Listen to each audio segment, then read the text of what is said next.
Зачем мне считаться шпаной и бандитом? Не лучше ль податься мне в антисемиты? На их стороне хоть и нету законов, поддержка и энтузиазм миллионов. На их стороне хоть и нету законов, поддержка и энтузиазм миллионов.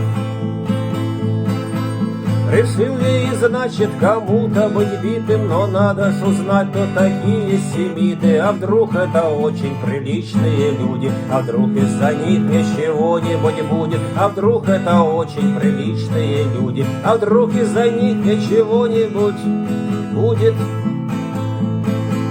Но друг и учитель, алкаш в Бакалее, сказал, что семиты простые евреи. Да это ж такое везение, братцы, теперь я спокоен, чего мне бояться? Да это ж такое везение, братцы, теперь я спокоен, чего мне бояться?